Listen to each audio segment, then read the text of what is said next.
My name is Audrey Vance, and for most of my life, I was treated like an administrative error in my own family. Not the kind of error you correct with a polite word, but the kind you quietly obscure under fresh layers of corporate rebranding. I was 36 years old when the underlying foundation of that ledger finally cracked. But the truth is, I had been disappearing long before that cold October night at the Astoria Port Authority terminal. I had been disappearing since the grey morning my mother's vessel sank off the Columbia Bar. And since Cynthia Vance walked into our lives with soft cashmere coats, perfect corporate posture, and a smile sharp enough to cut through every blueprint my mother left behind.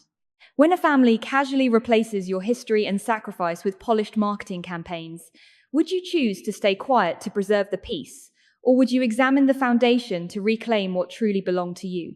Let me know your position on family boundaries in the comments below. The grand ballroom hummed with the noise of unearned wealth.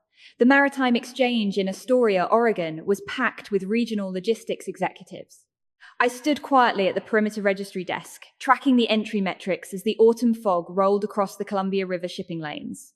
The coordinator scanned my digital pass, her stylus freezing mid-motion over the interface. Her practiced corporate smile instantly hardened into a look of strained discomfort. My access code had been intentionally flagged in the master database. She lowered her voice, explaining that management had reallocated my seat at the main corporate table to the incoming international banking underwriters. Instead, I was directed to the family overflow table, a dim, secondary space situated entirely behind the heavy velvet drapes of the display stage, physically insulating me from the primary event. From that shadow, I watched my father, Raymond Vance, holding court. He stood beneath a massive projection, flashing the words, Raymond Vance, a century of singular vision. Cynthia flanked him in a silver, sequined gown, while her son, Garrett, accepted handshakes from the port commissioners like a paper prince awaiting an unearned crown. When I walked toward the executive table to hand my father the core framework, Cynthia smoothly intercepted my path. Her voice was a low whisper into her communication headset.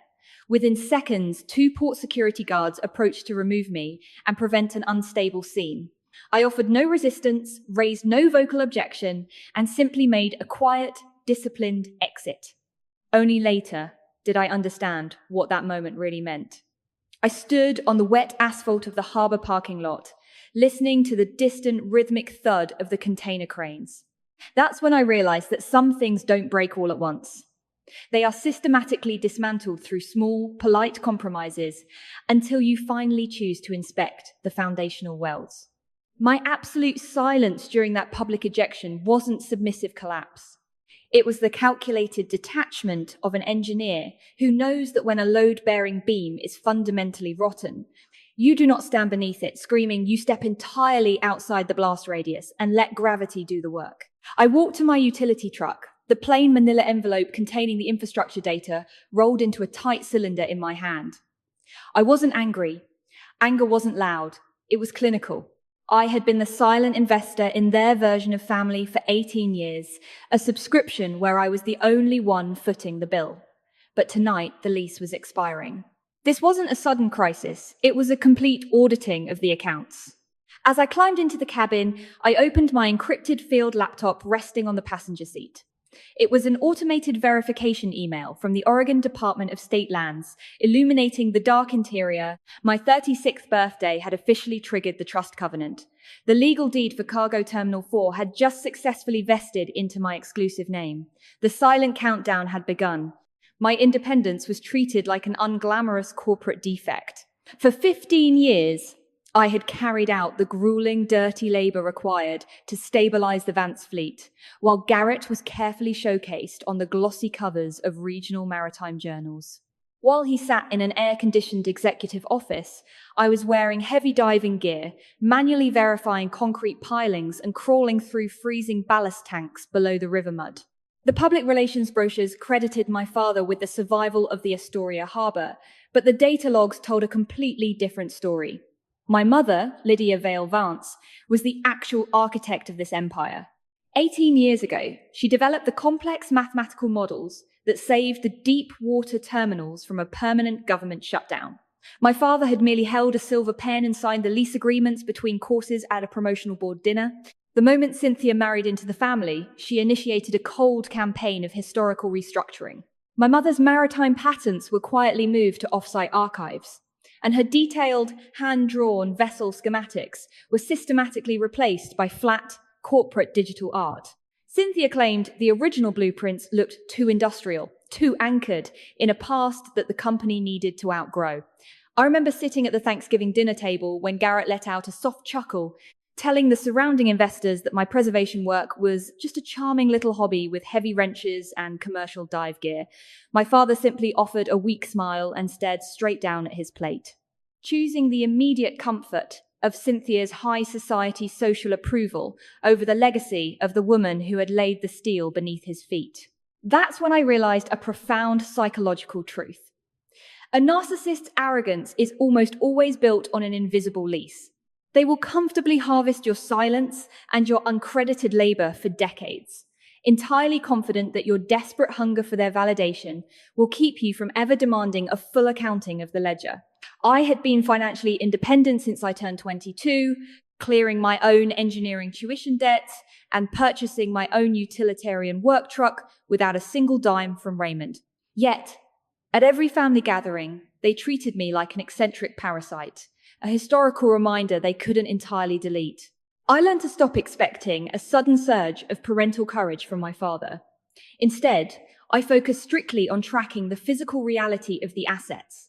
Later that night, while sifting through a stack of water-stained file boxes left behind in the Old Harbour technical locker, my fingers brushed against a document that had been overlooked during Cynthia's initial corporate purge. It was an ancient asset allocation log from 18 years ago, detailing the exact initial funding of the fleet. And right there, buried beneath a layer of old administrative receipts, sat a hidden capital signature that turned their entire legacy into an active crime. The fundamental crack turned financial 3 days later. My father sent an automated corporate mandate via text message, ordering me to transfer $44,000 from my personal field operations account to help liquidate the remaining venue overruns from Garrett's promotional celebration. I left the message sitting on my interface without a response. When the electronic transfer window expired without my compliance, Raymond and Cynthia arrived unannounced at my modest dockside warehouse office, their voices carrying that familiar tone of wounded righteousness. They stood on the concrete porch, attempting to use heavy layers of family obligation and corporate gaslighting to paint me as ungrateful, hostile, and overly sensitive. Raymond immediately weaponized his title as the chief executive of the harbor. He explicitly threatened to revoke my corporate vendor status, cancel my terminal gate credentials, and destroy my independent engineering firm if I continued to play what he labeled childish emotional games. Cynthia went so far as to reach into her leather bag for her hidden duplicate key. She intended to force an unauthorized entry into my drafting room, all under the guise of an emergency property evaluation. Her real plan? To snoop through my personal client logbooks and engineering records. Instead, they ran directly into an unyielding physical wall. Personal boundaries are never an emotional argument. They are a physical and legal structure that requires no explanation. The moment you stop trying to convince an intruder to respect your space, you simply install a new lock and let the laws of mechanical engineering enforce the barrier. Anticipating their standard protocol, I had completely replaced the entire high-security commercial deadbolt mechanism that morning. The heavy timber door remained immovably locked from the inside, its brass surface reflecting the amber harbor utility lights, as my father's duplicate key rattled uselessly against the rekeyed cylinder. I stood behind the solid cedar door, watching their distorted shadows block the light of the corridor peephole. I started to wonder at what precise point did my father stop seeing me as his daughter and start viewing me as a commercial asset to be leveraged. Cynthia's frantic demand for entry exposed the systemic vulnerability of their position. They had spent 18 years managing the brilliant appearances of wealth, completely blind to the reality that managing status symbols is fundamentally meaningless if you do not own the actual deep water rights that keep the shipping vessels afloat.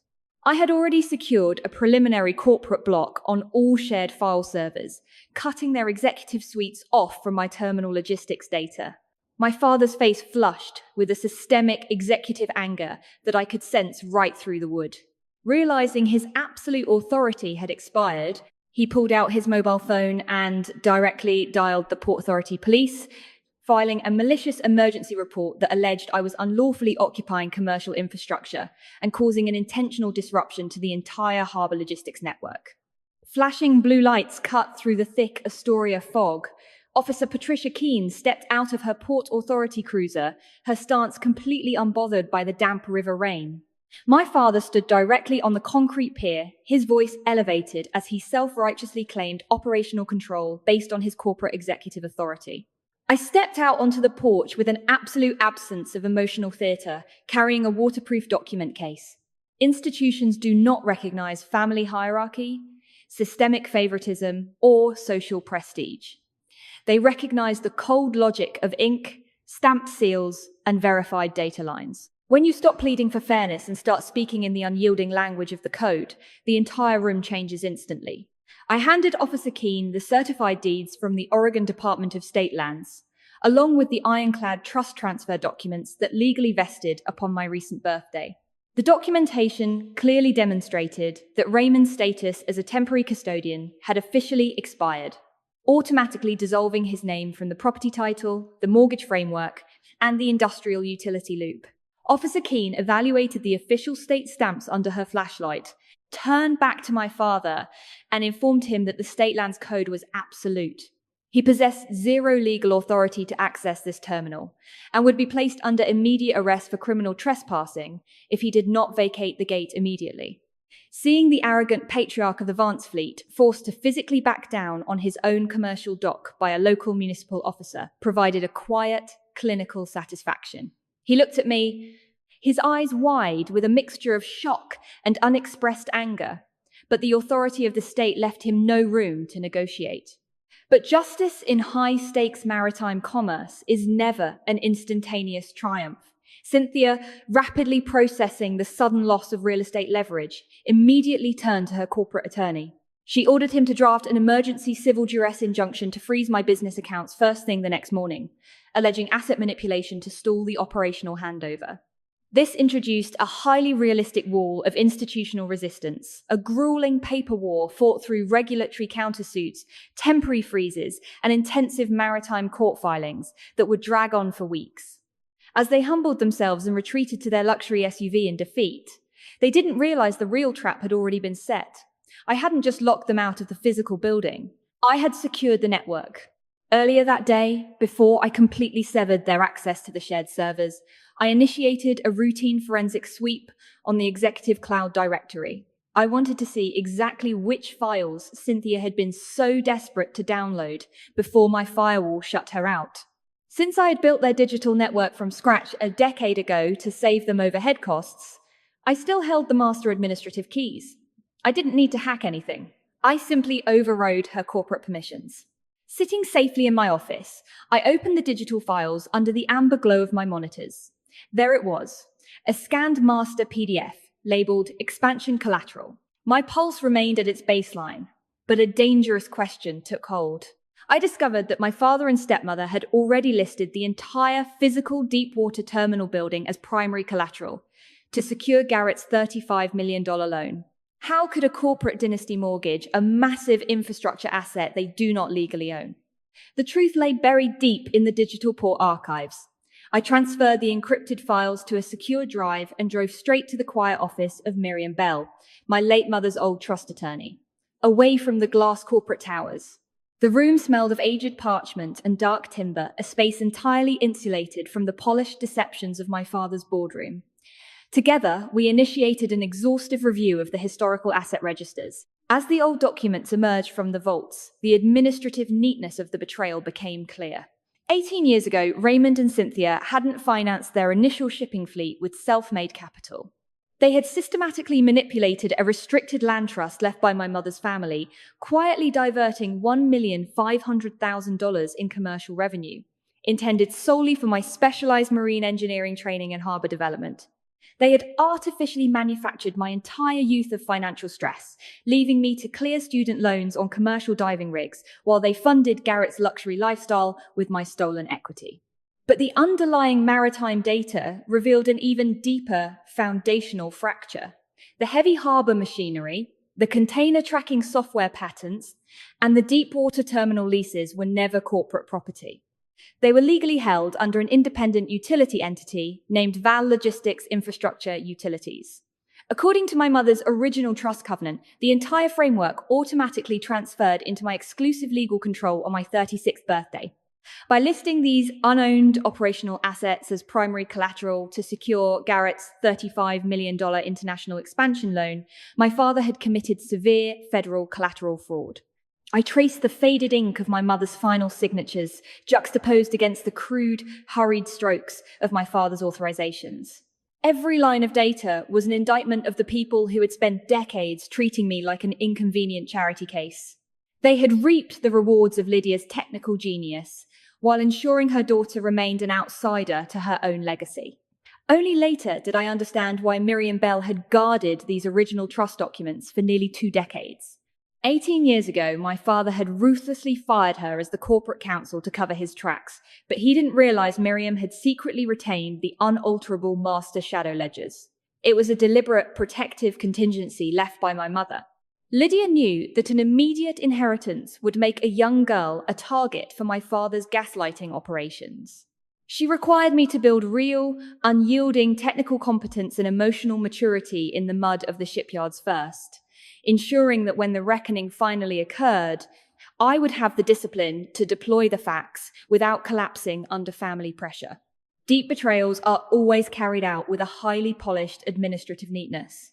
A compromised family will happily strip the ground from beneath your feet, cover the theft with an elegant press release, then look you in the eye and criticize you for being sensitive when you demand an accounting of the ledger. I looked at Miriam as she systematically organized the fraud files. She closed her fountain pen with a sharp metallic click, then looked up at me with silver, unblinking focus. With a single stroke on her keyboard, she routed the certified report directly to the Federal Maritime Commission and the Underwriting Bank's legal division, instantly activating a 48-hour countdown that would completely implode the false legacy of the Vance fleet. The harbour fell completely silent at 6 a.m. On Monday morning, the automated manifest system at the Port Authority acted strictly on the non-renewal notice we routed through Val Logistics. It simply refused to grant terminal docking access or operational clearance for any commercial vessel bearing the Vance Heritage logo. Out on Cargo Terminal 4, the automated security gates locked down, and my union operators safely powered down the gantry cranes and walked off the job, stranding millions of dollars in time-sensitive international freight. The logistical gridlock backlogged across the entire shipping channel within 2 hours. I didn't show up to witness the panic in the executive suites, nor did I return my father's frantic calls. True power in a compromised system does not require a theatrical display of rage or an explosive public scene. It requires the quiet, clinical enforcement of the core rules that the narcissist believed they were wealthy enough to completely ignore. Cynthia's legal division operated in absolute desperation. By nightfall, they had scrambled to drag me into an emergency regulatory hearing before Judge Morrison, attempting to secure a civil injunction by painting me as an unstable, vindictive operator risking a regional supply chain failure over personal resentments. The courtroom was sterile, quiet, and entirely detached from their typical public relations machinery. I sat in absolute stillness at the defense table, my posture mirroring the concrete bulkheads of the docks, while Miriam Bell methodically spread the state land deeds and the unassailable baseline data of Val Logistics across the record. There were no high-volume arguments, no cinematic monologues, just the cold administrative facts of land deeds versus unauthorized execution of collateral. Judge Morrison evaluated the property deeds and trust documents for less than 20 minutes before slamming her gavel down. She dismissed Cynthia's emergency motion with prejudice, declaring my operational embargo entirely valid under state property codes. Civil courts don't issue dramatic federal indictments on the spot, and she didn't need to. The airtight paperwork spoke for itself.